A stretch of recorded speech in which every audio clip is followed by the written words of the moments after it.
So this sorcery has secretly been incredible this entire time, apparently.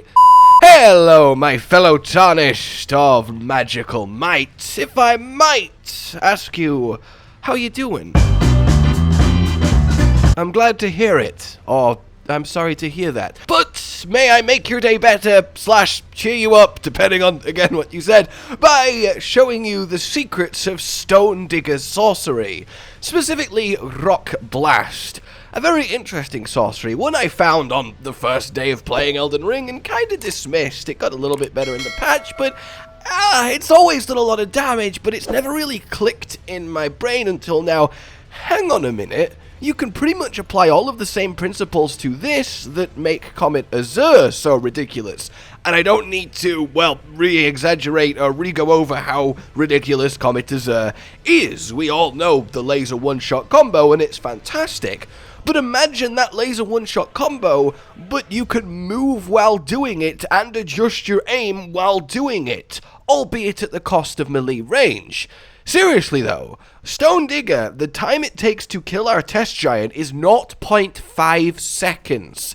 That's over 6,500 damage a second. The time it takes Comet Azur to do it is 0.4 seconds, which, you know, is a tiny bit faster, but is that not insanely impressive? Considering, again, the benefit of Rock Blaster here is that you can move and turn and readjust and chase things down, so for any enemy that's actually really dodgy, flippy, agile, this becomes utterly marvelous. Seriously, I cannot believe we've not explored this more until now, and if you're sat there going, well, I always knew about this, well then high five to you.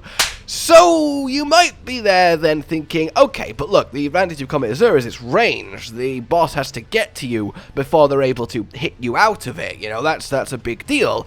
Yes, that is very much true. But it also occurred to me there is a perfect item in the game to combo with this that not only keeps up the absolutely silly amount of mobile damage, but also makes you... And that is Ironjar Aromatic, this little known item that essentially acts as Iron Skin of old. For 30 seconds or so, once it's on, you take massively reduced damage, and every single hit that isn't a colossally titanic blow doesn't poise break you, doesn't interrupt you, doesn't flinch you. So you see where we're going with this. You have the usual setup, get your infinite FP on, start holding the Rock Blaster while iron, and then you just push forward and everything dies because everything cannot stop you. And if it comes close to you, yeah, it just dies. So that's all well and good, right? Essentially melee, mobile, Comet Azur, one-shot setup. Fantastic. But if you're not sold on this Rock Blaster sorcery yet, well, let me give you the extra little pièce de résistance, the spice on top. If you cast this sorcery with a staff in your left hand and nothing in your right hand, it costs 0 FP. Yep, that's right. It's the most efficient sorcery in the game, because it does infinite damage per point of FP.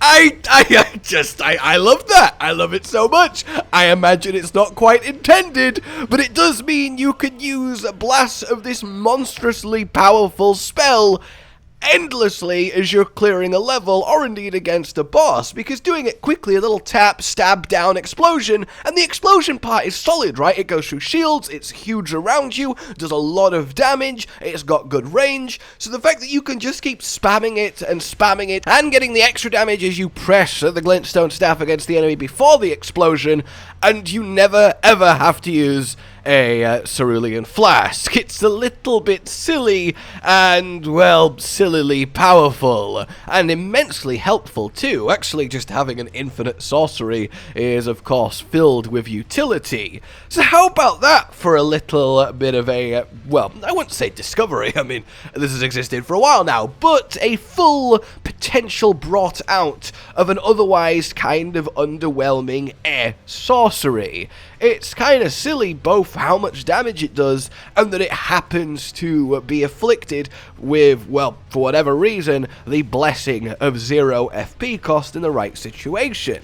So how do we actually make it this powerhouse? Well, you know, as you might imagine, the usual setup that makes Comet Azur a powerhouse. You want your infinite FP tier from the worm guarding the Erd Tree in Mount Gelmir. You want to have your usual set of talismans, the Magic Scorpion, Sorcery Potency, and so on and so forth. That's all good. But the key element here, the one that really makes a difference, and that really helps it tackle those Comet Azur heights, and I know technically I could put on the Comet Azur hat as well, which would increase the damage, but, you know, I hate wearing that thing. But the real key here is the Glintstone Staff, the Stone Digger Glintstone Staff. This gives a passive permanent 20% damage buff to Rock Blaster. Rock Blaster, by the way, which you can get, as I said, incredibly early on. You go through the teleporter chest in the Dragonburt Ruins in Limgrave, south of the Aguil's Lake. You get teleported to the Crystal Tunnel, have a little bit of a run through, a little bit of a jumping, and eventually you'll find it in a chest in a hut.